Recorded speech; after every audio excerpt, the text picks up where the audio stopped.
মালাকুল মউত দূর থেকে দাঁড়ায় দাঁড়ায় দুনিয়ার মানুষদেরকে বলে, ইয়া আইয়ুহান নাস, মানুষ তোমরা কেন কাঁদো, তোমরা কেন কাঁদো, তোমরা কেঁদো না, তোমরা কেঁদো না। আল্লাহর ইজ্জতের কসম, আল্লাহ তাআলা যতদিন তার হায়াতের জিন্দেগি দিয়েছিল ততদিন সে বেঁচে ছিল।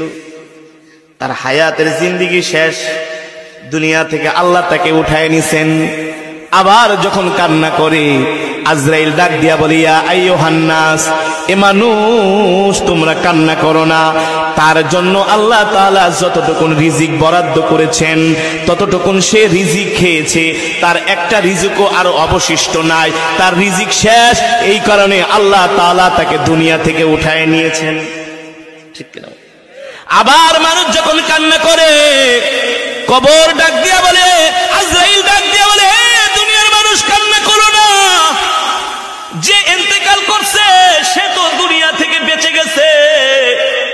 তোমরা কবরের জন্য তৈয়ার হও, তোমরা কবরের জন্য প্রস্তুত হও। সাহাবীরা জিজ্ঞেস করলেন, গো আল্লাহর নবী, তাহলে আমরা আজরাইলের মালাকুল মউত ফেরেশতার এই কথা শুনতে পাই না কেন? নবী বলেন, ও সাহাবীরা, দুনিয়ার মানুষ যদি এই কথাগুলো শুনতো তাহলে দুনিয়ার মানুষ কোনো ব্যবসা বাণিজ্য চাকরি বাকরি করতে পারতো না, খেত খামার করতে পারতো না। তাহলে সব মানুষ কবরের চিন্তায় দুনিয়া ছাইরা জঙ্গলে যায় শুধু ইবাদত করত। মান সালাকা তরিকান ইয়ালতামিসু ফীহি ইলমান সাহালাল্লাহু লাহু বিহি তরিকান ইলাল জান্নাহ। আল্লাহু আকবার।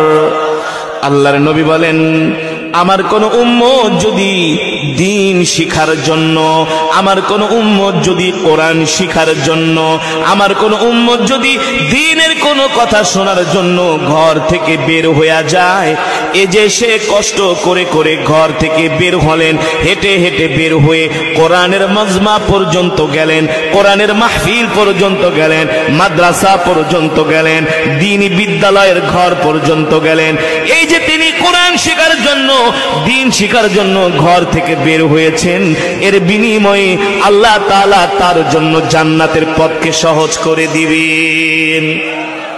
জোরে বলেন আল্লাহু আকবার। মুসলমান,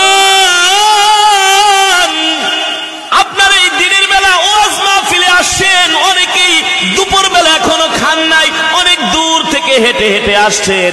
রাতের বেলা ওয়াজ সবাই শুনতে পারে, কিন্তু দিনের বেলা সবাই ওয়াজে আসতে পারে না। দিনের বেলা ওয়াজে আসতে হইলে ঈমানটাকে মজবুত করতে হয়, দিনের বেলা ওয়াজে আসতে হলে অনেক কিছু কোরবানি দিতে হয়। আপনারা যারা আল্লাহর বান্দারা আসছেন সবাই কাজের মানুষ, কেউ করবেন না, ঠিক কিনা বলেন? সবাই কাজের মানুষ, সবাই কাজের মানুষ।